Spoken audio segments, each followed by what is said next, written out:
What's going on, everybody? It's your boy King Gabe here, and we are here to talk about Star Striker. Well, actually, this is a update for Yumeko novel number 3, but it is pertaining to Star Striker, or should I say, the Supreme Star Striker. Supreme. It's like your boy EJ the Supreme. Yeah, we gonna. Got the first update for this video and everything. Yeah, you betcha. Say about your boy Star Striker. Yeah. Before we go into this, just want to let you guys know, be sure to like, share, and subscribe. Also, excuse me, had quite a breakfast there. Like, share, subscribe. Definitely special thanks on any of these videos. Also, be sure to buy our available books, which of course include, our Star Striker comics, Bubblina, and even Yumeko. Yep, the first novel that's out right now. As I said in the earlier video, the second novel is being proofed. Matter of fact, Christina even started on her proofs. Actually, it's kind of funny. I didn't even know she had started proofing because I thought, thought I would probably have to let her, know, okay, I'm ready for you to start the proofs right now, but she was 2 steps ahead of me on that there. It should be, like I said, it may be could possibly be early, but I do expect at least towards the 1st of July to, get the proofs back so I can then start adding them in and have novel number 2 available by the end of July. Yep, and from there be number 3 that we're about to talk about the first update of. And also, definitely support us on that Patreon, just like your boy EJ the Supreme. And be sure to check out his channel along with, of course, Casey's channel, a big sis there. And also, definitely, we're still in the month of May as this is being recorded. It may, chances are you might see this, depending on whether you're a Patreon or if you're just seeing this, regular release on YouTube. You might see this at some point in June, but it's being recorded in May. We're in the last week of May, May 28th today. So yeah, so we still shout out to Miss Phyllis Madea, as well as Keon Smith with the buffalo wings and chicken strips or chicken tenders, however you like to call them. They still eat the same and still delicious. And also delicious from King Arthur William, the King Turkey Legs and Wings Barbecue, and also ribs and other side dishes as well. And hey, he's also working on a few other things to add to his menu. So definitely shout outs to them. And now, like I say, and also excuse me, definitely be sure to hit us up on that Discord to just sort of chat and hang out, hey, what's up, how y'all doing, talk about the videos here that we do on the channel, talk about the books, or like, well, hey Gabe, what's your favorite cartoon, hey, what's up, yeah, just kind of hang, keep it family friendly though, as much as possible, as much as we can. There's a few little slips sometimes, but we try to keep it as family friendly as we do. And then also check out that Mercari app. Yep, get some things that I'm putting up there to sell, and let me know what you got to sell as well. So yeah, we can maybe even make some trades or something, possibly. Who knows? Maybe. All depends. Yeah, but yeah, I definitely would check out your stuff now. Just like you check out mine, I'll check out your stuff. So like reviewers say, I review it, you say you review it, I review you. Fair use. Yes, yeah, like as I mentioned, yeah. So now let's go into this first update. This is also kind of a slight make, which I guess we probably would be doing this anyway, even if the other video pertaining to Star Striker didn't get taken down recently. Yeah, but like I say, like I say, this is purely about the what's going into Yumeko Novel 3, about old boy Star Striker, everything. So yeah, it's a completely fair use here. So let's dive in now. So Yumeko, like I said, oh yeah, that was the first one. So let me bring it up on my phone. That's where I got. So I've got 2 chapters, and got quite a bit to say on them. I go with the email. Silly me.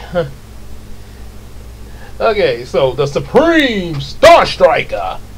So yeah, so one thing definitely to point out is that, like I say, there's quite a bit of references to early creations of mine, and other stuff and some other stuff outside of my creation. Other inspirations that, like I say, we'll give credit to them where it's due when we mention them and everything.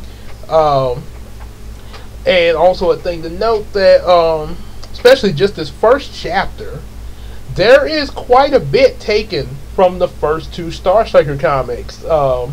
Especially we have, like I say, I have to acknowledge this, even though, like I say, I'm not showing it, but I have to acknowledge some of the critiques that were made in the review of Star Trek back in 2020 by you-know-who, and how those critiques actually did help a bit there, despite the differences that happened. So, yeah, so here we go. Now, of course, it's more worded detail because it's a novel. So, it talks about one night, in the downtown Shreveport, on the rooftop of Shreveport Convention Center, a boy stood like dressed like a superhero. Of course, referring to Star Striker. It doesn't. Now, of course, his name is not mentioned right away, but it does. It is coming. But it does describe like what his costume is like.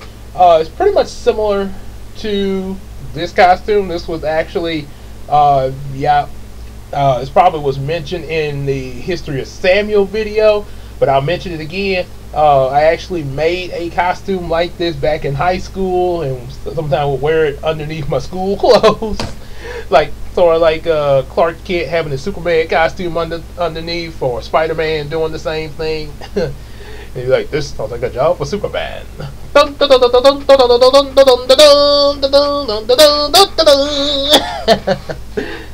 Yep. So now the way the costume is described in this book, because it's sort of similar to this AI picture that I made when I described how Star Striker looked and everything according to what I had previously drawn in previous works. So he has instead he has a yellow star. Now in the original book here, that does look a bit yellowish. It's more yellow orange with red orange around it, or just red. Yeah, like in actual real life back in 2004, I actually painted that star on my shirt, and that was the paints I had, was which I think I had some other paints, but that was what I used at that time. That's what I chose to use, kind of orangish yellow and red, and then outlined it with the red orange there on this shirt that my mom allowed me to use, which actually was and I think that's what that's what I put in here. Is a white sleeveless T-shirt. Yep, because Like I say, when I got ready to make it, that's my mom. That's what she allowed me to pretty much paint on there. You know, so with the blue sweatpants, white tennis shoes on stars on the shoes. That was a little something added for this adaptation. Black gloves, a black mask, golden yellow headband with some blue stars on it, and a light blue cape. And I definitely got to correct some spelling errors there, but like I said, I just started this, so yeah. Well, oh yeah, don't worry, they will. Cause yeah, every time I get, cause more than likely, I probably will, you know, even go through this again as I'm getting ready to add more to the rough draft. Yeah, so that's like I say, sort of like my mom, you know, she looks over her stuff several times there, which hey, no harm in that, because trust me, you know, sometimes you get new ideals and you want to add, you know, sometimes you want to add something to it, like, wait, or maybe I want to rewrite this, you know, so that's all part of story writing. Sometimes you, new ideas will cause you have to rewrite some things, and yeah, like I said, I just recently did that before making this video, so. Hey, so he says like he's out brooding, sort of like you see like Batman them do, you know, he be out brooding. As Alfred say, you must require a minimum of 24 hours of bed rest. I'll make some chicken noodle soup you can eat while you brood. Eat some soup while you brood. Campbell's, it's got the goods. Batman. So it made me think of that commercial with Bow Wow and his I guess that was supposed to be his butler. They were trying to play basketball for the soup. Bring it on. That awesome bra is mine, Mr. BW. Man, what is you doing? Campbell's, it's got the goods. So wind kind of blows against his hair and capes, or like how this air is blowing on me. So, but of course, yeah, it'll heat up a little bit out. Yeah, that temp will go up a little bit outside, so it'll be all right. Yeah, blows against his hair and cape. Thinking of what kind of superhero he wants to be, and of course, like a lot of superheroes, he does a monologue. So yeah, it's actually something both sometimes heroes and villains do, is that monologue. Yeah, villains will monologue, and even the hero, they will monologue to themselves about things like any of y'all who watch Ninja Turtles. If you look at the movie Turtles Forever, they actually show an appearance from the black and white Ninja Turtle comics. You know, they were supposed to be like when Ninja Turtles first started off. Before you had the light-hearted cartoon Teenage Mutant Ninja Turtles, Teenage Mutant Ninja Turtles. Before you had that, you had a dark, gritty Ninja Turtles comic. It was supposed to be like a take on comics like Daredevil and X-Men and stuff like that. And it got so popular that, you know, we got Ninja Turtles like we do now. But yeah, they would monologue to themselves, and like in Turtles Forever, it's like, already, I jumped down on two of them. Already the pudgy ones are in fear. Yeah, so of course Star Striker does that. Which what he quotes is actually, what he says here in this first book. I am not your ordinary kid. Here in Shreveport, born and raised, I patrol the streets day and night to keep them safe. Only difference is in the book here, he mentions that he's Star Striker, of course, but here I kind of, wanted to save it for a little bit later for the big reveal. But so that's kind of the difference there. But or as in the review, he's like, I am not your ordinary kid. Here in Shreveport, born and raised, I patrol these streets day and night to keep them safe. I'm Crazy Steve from Linkara, imitating Batman. That was kind of funny, man. Yep. And you know what's funnier than that from Linkara? Ancient Egypt! Don don don don don don don don. So, so of course, then the crooks show up, and yes, the way they were animated, they do kind of it is kind of a resemblance to the Three Stooges there, but difference is I made each one sort of a different nationality. Got one that's different, three different skin tones. You got the African American. I guess you could say he's like Irish or Scottish. Well, actually, yeah, Irish or like Scottish or whatnot, and I think he's supposed to be like Asian there. So, yeah, three different types of ethnicities there. Sort of like the hyenas from Lion King. You know, you had a it was yeah, Whoopi Goldberg, who was African American, playing Shimsy. Well, well, well, Bonsai, what have we got here? And Bonsai was Caucasian. I don't know, Shimsy. What do you think, Ed? And of course, Ed. Well, actually, no. I take that back. Bonsai, I think, was played by a Mexican. Actually, yeah, he was actually Mexican. The actor, is from what I heard. I don't know, Shimsy. What do you think, Ed? And Ed, of course, was played by not just any Caucasian, but Jim Cummings. Oh yeah, Darkwing Duck, as the voice of.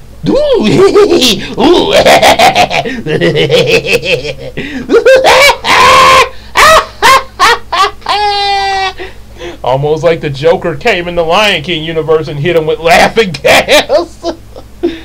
Would you knock it off? So yeah. So one now here's to point out. So in now for the novel, the crooks, they come in with ski masks on to cover their identities, of course. Now actually, I'm going to go back and change that. Okay, I didn't think to, but I need to go back and change that. They actually just come in as they are. They be in like some regular everyday clothes and everything. Pretty much similar to what you see here, color coordinated possibly. But they show up in some regular clothes and start talking about all the money and the big score that they got. Now there's a big there was a critique about it in the comic that actually got taken into consideration. The fact that they're just standing out in the open, and later find out that they're not even really armed, because Star Striker shows up and just, you know, as they say in low budget Rangers, they knock the crap out of them. So yeah, ends up defeating them really easily. And so yeah, that was like, yeah, why would they not be armed if they just robbed a bank? How would they even succeed without being armed? Yeah, you think about bank robbery, you think like, all right, everybody, it's a sticker. Put the money in the bag. So of course, the reason behind why they're not armed, this is what I came up with for that criticism. That the boss that they're working for, that these three are working for, shut off the alarms. So no alarms in the bank are on. The alarm's been shut off, and even provided them with the keys. So they didn't even have to break into the bank. They just came up. Somebody passing by on the street would probably think that they worked there, because, you know, they didn't have to force any entry. They just, yeah, here's the key. So pretty much similar to the crooks from, dare I say, Home Alone 4. Not exactly the best of the Home Alone franchise. Don't get me started with 5. 5 was just but 4 not really that good. But yeah, that was but like I said, I did watch the movie first time it came out. That's how I know that.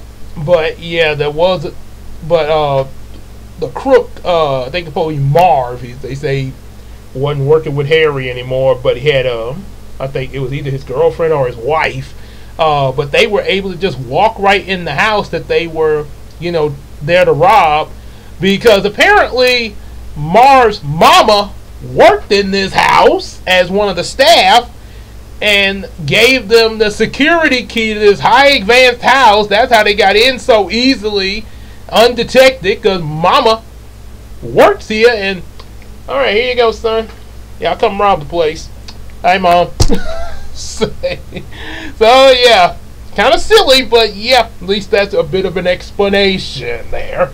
And so because of the fact that they got in there so easily, obviously they probably are under the impression that, well, we don't really need to have any type of weapons or anything like that. Because, I mean, we get in, people are going to look and they're going to think we're just, regular folks going into, probably bank employees there. So, yeah, no one's going to stop us. We just get what we got to get and get in the car and go,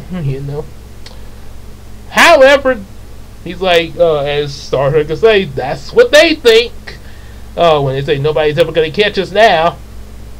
And of course, here, and yeah, that was a sort of a duplicate print there, kind of an error. Even my mom pointed this out after the book was published, before it got reviewed.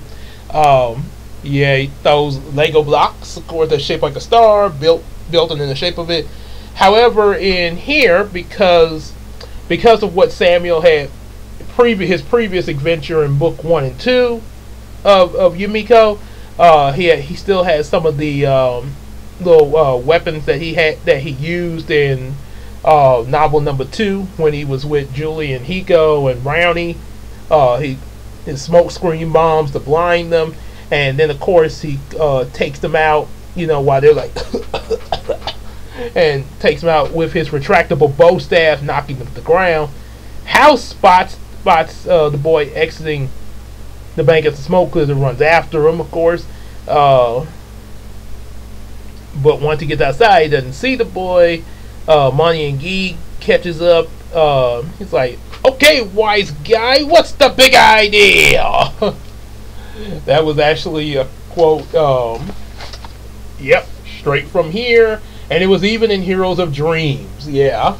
Except the crooks in Heroes of Dreams, I didn't really give them names there, and actually House Money and Guy were given to some other characters. So in this case, yeah, it's the name of the crooks here.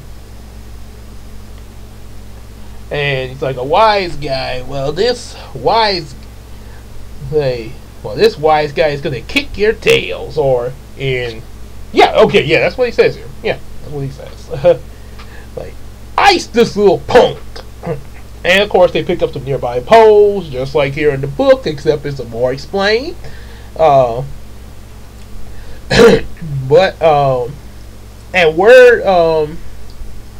where Star Striker is standing, he's standing on the crook's car.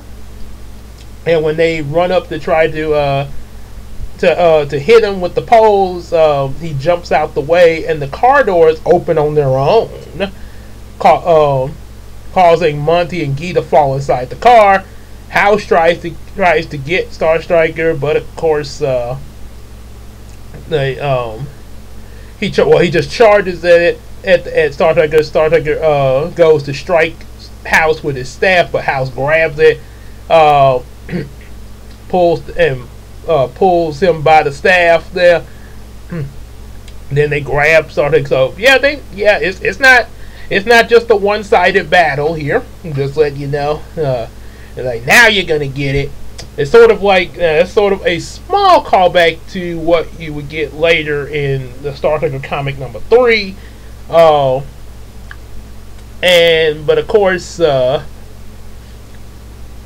see. Oh yeah, it's like, now you're gonna get it. But then the car drives off on its own, making Money and Guy run after the car. House goes after them as well, and the minute they drop Star Striker to go after the car, he quickly throws some shurikens to knock them out to the ground, and then they're magically tied up. And the boy vanishes, and the car comes to a stop. Now, I'm going to explain how that happened in just a second, but here's a reference to...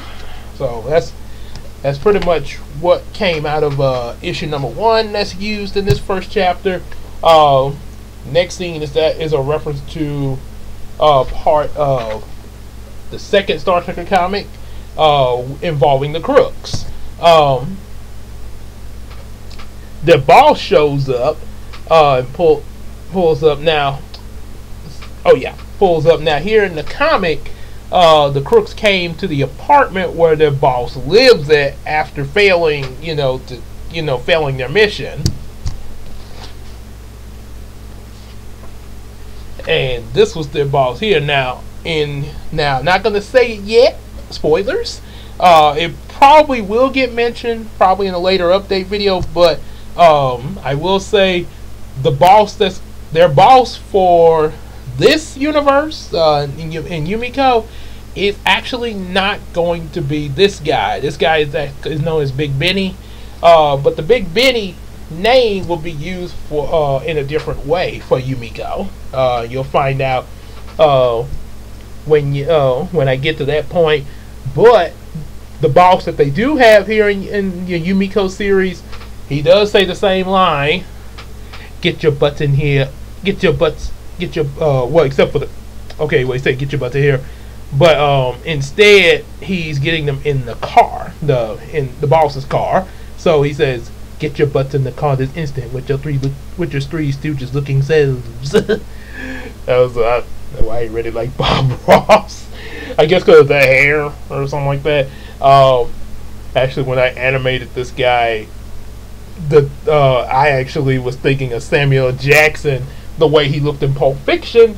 And to be creative, I colored the afro red instead of black there. So it would be like, "Get your butts in here this instant with your three stooges looking selves." I would just leave it at that because we all know how adult Samuel L. Jackson can get in his language sometimes. Yeah, we're going to keep it to how he talks. We're going to keep it to Incredibles level. "Honey, where's my super suit? Why do you need it? You tell me what my suit is, woman! We're talking about the greater good." "Oh, no. Hey, I'm the great... My evening is in danger. I'm the greater good you ever gonna get." Like, what? So, let me just... let me... Just a second there, everybody.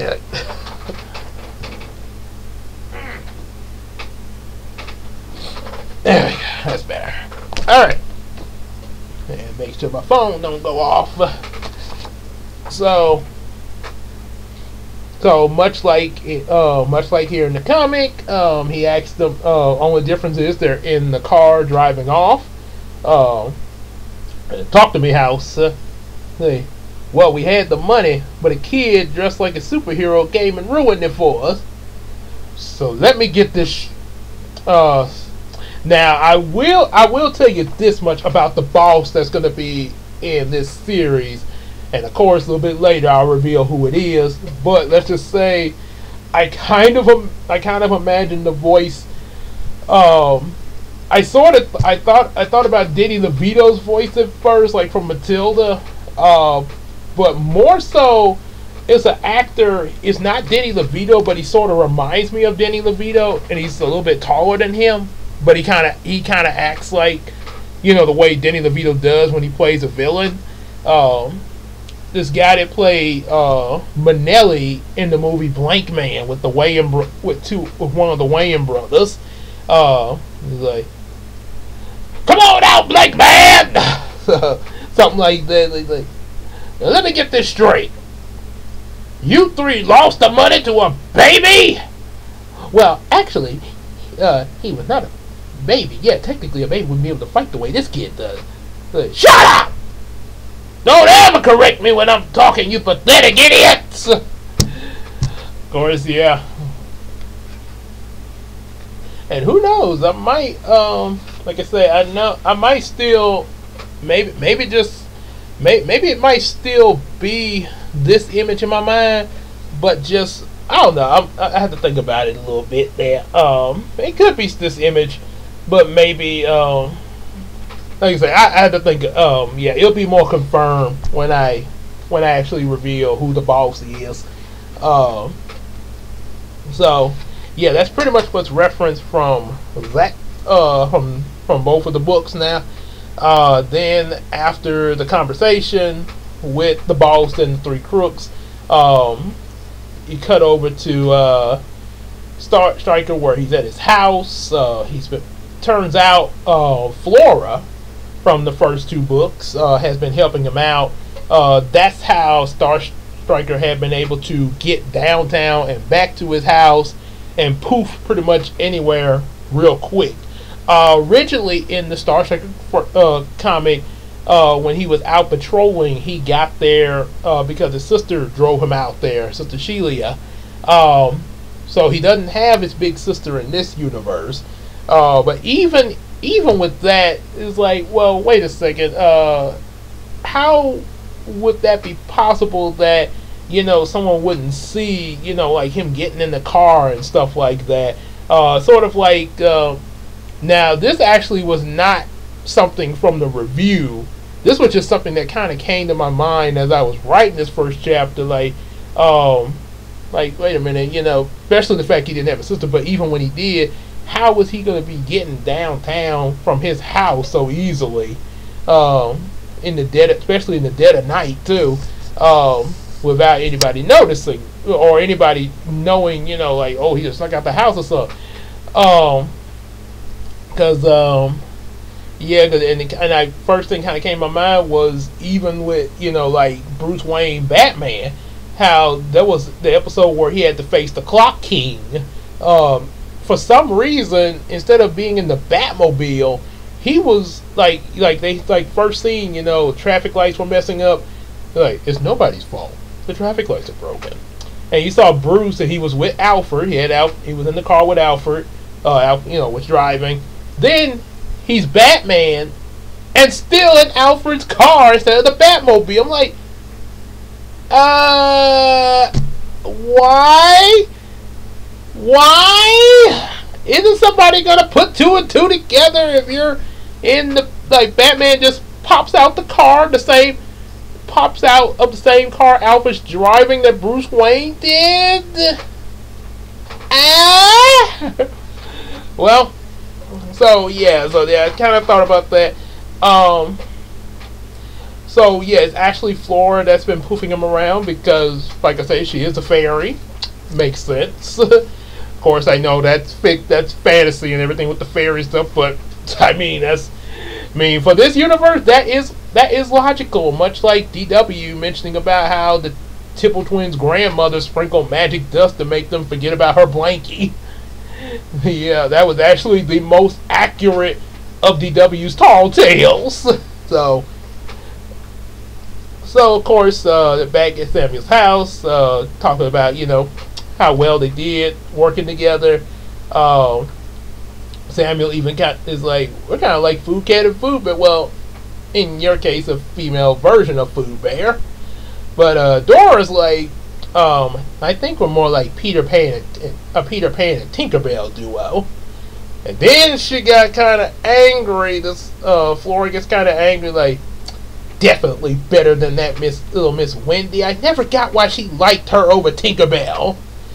And she starts turning red, stomping her feet, and her wings flap rapidly out of anger. Cause remember, I think they said that was kind of a thing with fairies like Tinkerbell, with their emotions and stuff like that. Ooh, yeah, they would get really angry and jealous really easily. Yeah, I never get why he liked over Tinkerbell. And it was that Tinkerbell did sort of like Peter Pan, and it sort of implies that maybe that especially seeing how Flora is a fairy, mentioning this, one thing Samuel's like trying to calm her down, like it's just a story, and she's like, yeah, but that story was real at one point, like a lot of things in Yumeko, indicating that maybe years ago the story of Peter Pan did exist. Well, I suppose I'll be hearing from some theorists in the comment section.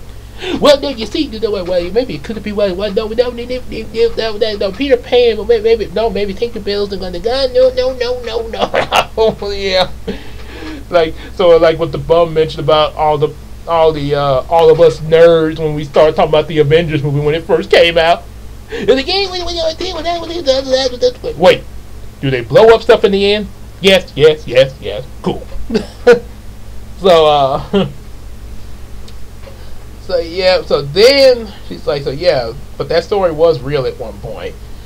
So, like a lot of things. And then she looks at Star Striker like, you wouldn't banish me like Tinkerbell, would you? And I was like, of course not. You know, I never banished someone as cute as you. Do you promise?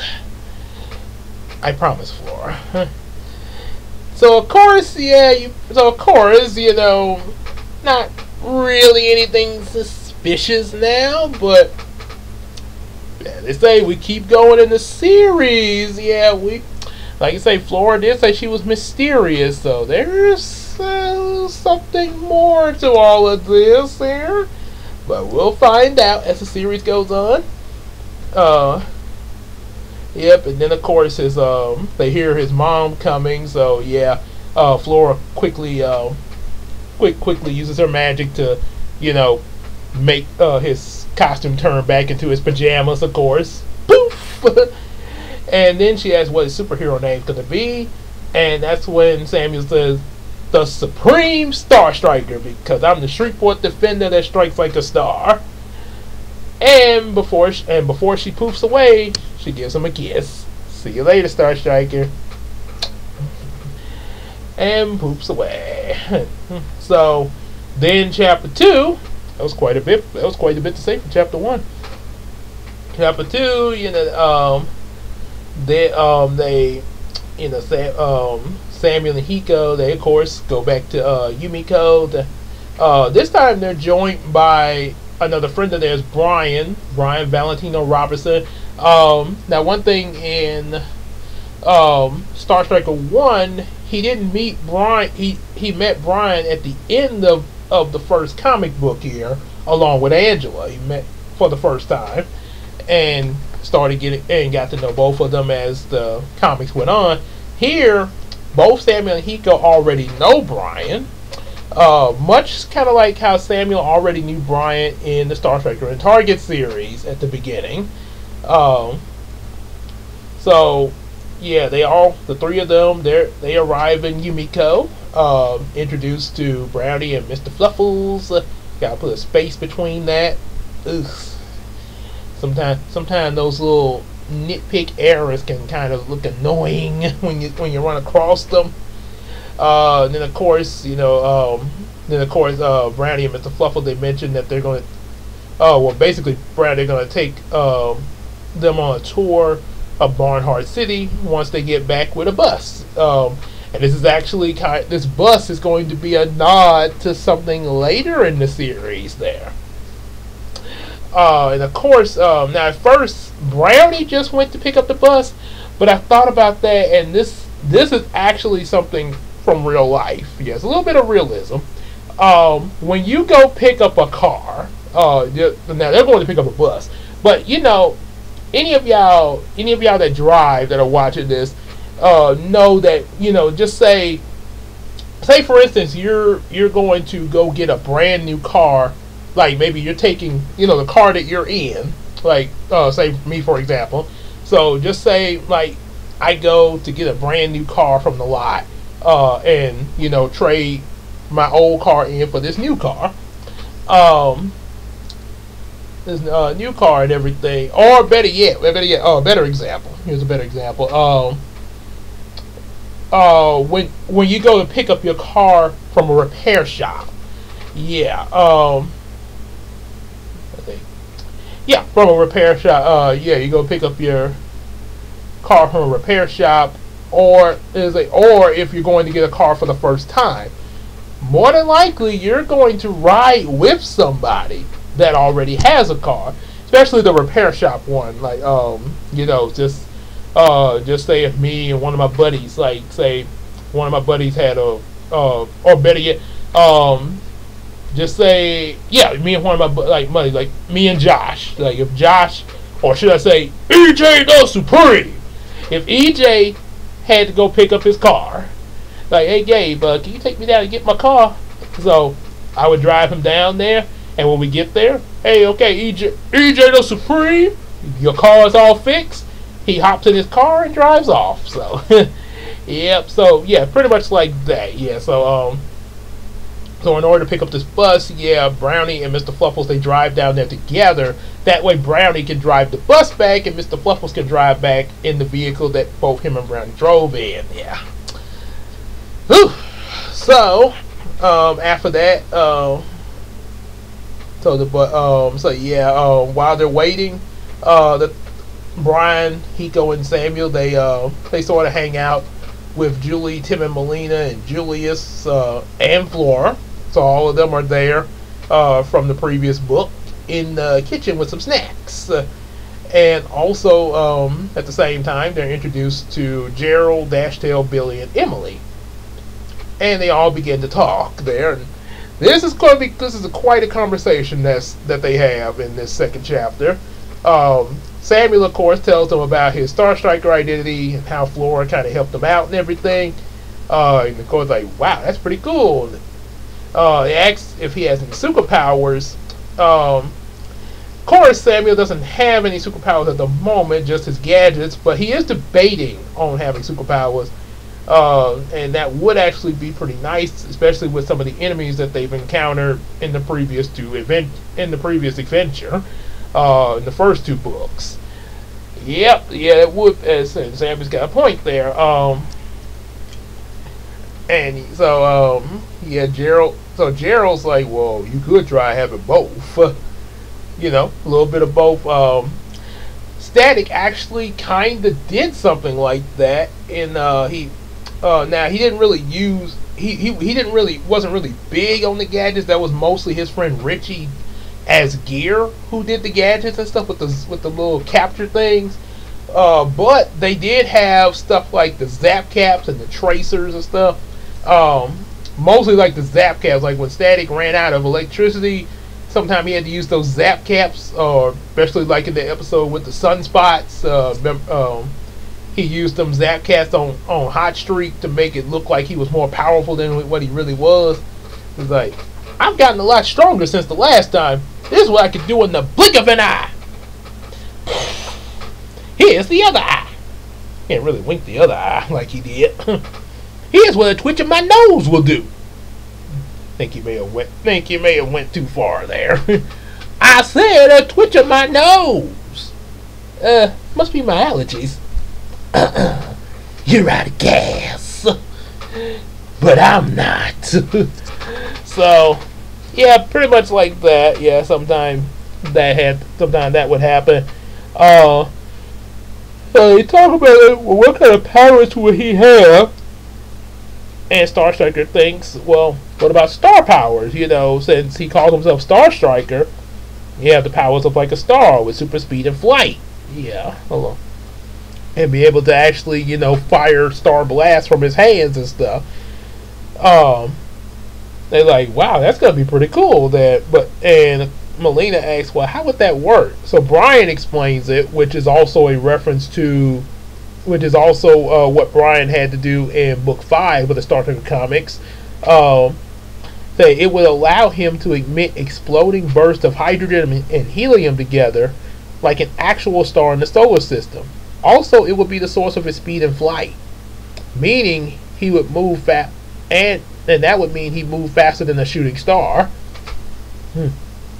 So yeah, that's pretty much what it would be.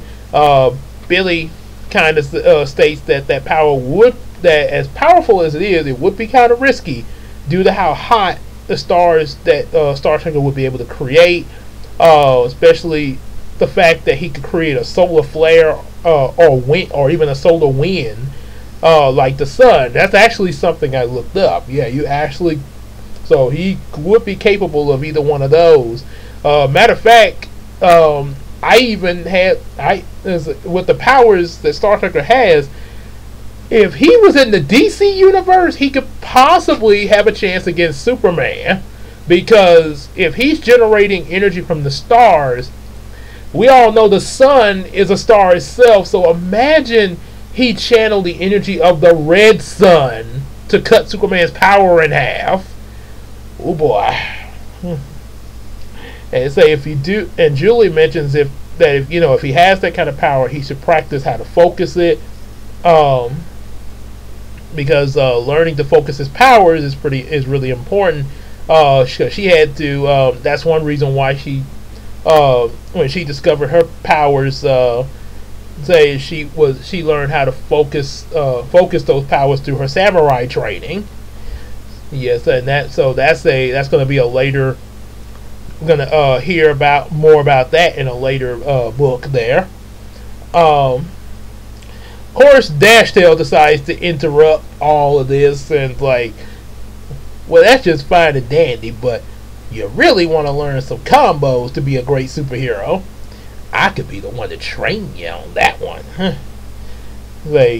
Emily's like, you're gonna train him? Yes. After all, I am a superhero myself. And Dashiell says that I am also the Squirrel Avenger. Under this identity, I've taken on many criminals in Barnhart, helped Brownie a few times, and even fought along some of the grand superheroes of the Johnson region. Ultra Cat, Thor the Thunder Rabbit, Aqua Pig, and even Food Cat and Food Bear.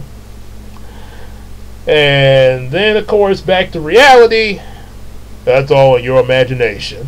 You see, back in high school, Brownie, Billy, and me used to watch the Squirrel Avenger on TV with Dashtail at his house while eating some chicken nuggets. Ooh, remember those? Yeah, them things were tasty, especially with the barbecue dipping sauce. Yeah, so, yeah, this is actually, there's two things that this references. The fact that the Squirrel Avenger is a hero on TV is actually kind of a reference to me watching Static Shock on TV, especially back in high school, and I did eat chicken nuggets when I watched it. Also, he mentions that Dashtail dressed up like the Squirrel Avenger to watch the show, and that was when I first dressed up in my Star Striker costume to watch Static. So, while eating chicken nuggets and watching it, yeah. And some of that good dipping sauce. So, yeah, and it said the Squirrel Avenger's civilian name is Merrick Vermin, and the actor who plays him is Jake Rawlins. This sort of, so we had a Static reference and also a Darkwing Duck kind of reference, because obviously, the time period that this series taking place in is in the 90s. And we know Darkwing Duck came out in 1990. Darkwing Duck, when there's trouble you call DW. Darkwing Duck, let's get dangerous. So, yeah, sort of a reference to, Darkwing Duck, especially the 2017 DuckTales when they mentioned about him being an actor by Jim Sterling, which of course was sort of a joke with Jim Cummings. And even had Jim Cummings play the character just like he did back then, because as Jim Cummings, as people have said, Jim Cummings actually claims he is Darkwing Duck. I am the terror that flaps in the night. I am Darkwing Duck. Dun dun dun. So, and as far as so if Dashtail's pretending to be this Squirrel Avenger character, what did he mean by standing with Ultra Cat and all them? For one thing, they say Squirrel Avenger never really stood with Ultra Cat and all them because he was meant to be a light-hearted parody of superheroes, not a mean-spirited one, a light-hearted one. Yeah, and the closest that Dashtail ever got to being to any of the superheroes while dressed up like Squirrel Avenger was at the Christmas parade that Ultra Cat marched in there in the Douglas region, and he tried to sneak past the rope to get in with Ultra Cat, and once he shouted out to Ultra Cat, the security pulled him back behind the rope. There's another thing that right there references. It references when I met Bernie Mac in person before he passed. It was at any of y'all. I don't know if any of y'all know about this movie, but the movie Soul Man, that was the last movie that Bernie Mac did before he died, and they shot one of the last scenes right here in Shreveport at a place. I think at both. I think they had two locations. One, they shot some of it at the at what we call the Elvis Presley building. I think there's another name for it, but they call it the Elvis Presley Auditorium. Oh, thank you very much. Thank you very much. Oh. Yeah, we actually have an Elvis Presley building here in Shreveport. And also further in the downtown area, the Strand Theater. Yeah, we also went there to shoot some of the scenes. And I was one of the extras in the audience watching the performance of Bernie Mac and Samuel L. Jackson's characters when they perform "Let's Take a Walk in the Park." Something like a walk in the park. Oh yeah. Oh. So yeah, we got to see that. So about the reference now. That when they were checking the lighting and stuff, like getting their lighting together, and they had me and a couple other extras. They were trying to test some of the light effects. So they told us to come over and stand in this certain spot while they were testing it out.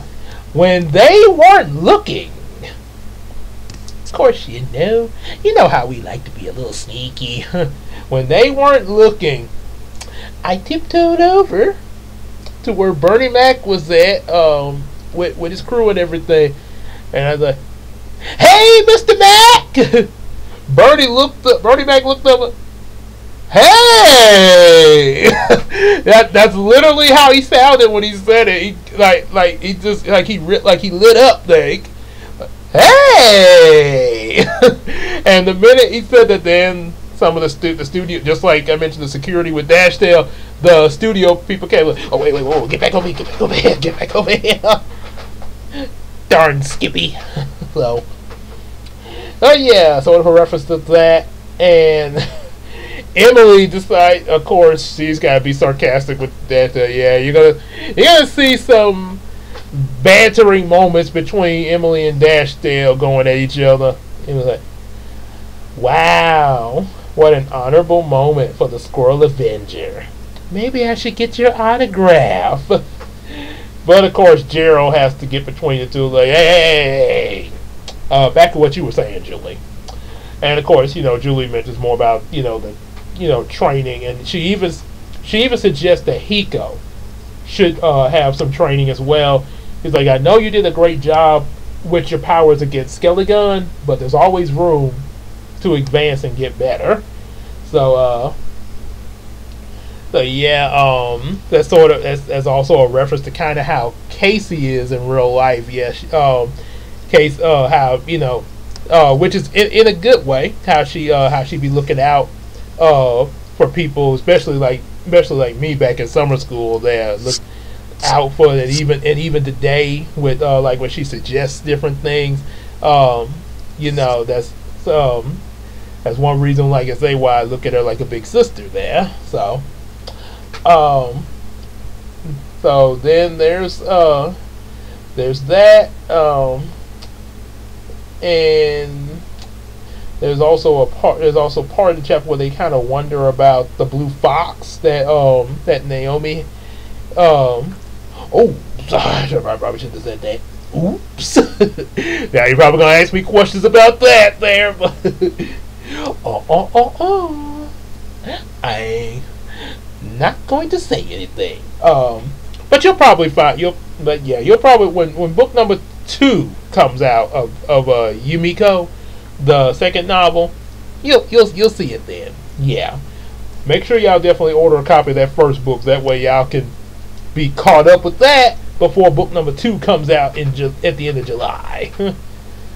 So now Brownie and them are back with the bus, and they also have Anna with them. And they mentioned that Anna wants to train to become a firefighter. So that's where that ends at there. So yeah, this would explain how Anna gets involved with Brownie and his friends in their adventures when by joining up with them as a firefighter, and also going on what Mr. Fluffles called a Beyond Fire mission. So that's what we got so far. for. Huh. Okay. So that's what we got so far for Star Striker. The Yumeko Novel 3 update, which is about Star Striker, of course. The Supreme Star Striker, like EJ the Supreme! So, like what y'all heard and everything, make sure y'all definitely, excuse me, make sure y'all definitely like, share, subscribe. Special thanks. Get some of our available books, which also includes the comic books like Star Striker I just mentioned about, Bubblina and all that, as well as Yumeko Novel Number 1, all $7 each. And also make sure y'all support us on that Patreon, just like your boy EJ the Supreme. And check out his channel along with Casey's channel. Shout outs to Miss Phyllis Medea, Keon Smith's chicken buffalo wings and chicken tenders. But yeah, you can also check out his the other stuff that they cook over in the deli here in the street for. Chicken. That just, like I said, that just I eat the chicken tenders and buffalo wings. I have eaten the regular chicken before, especially when I first started working there.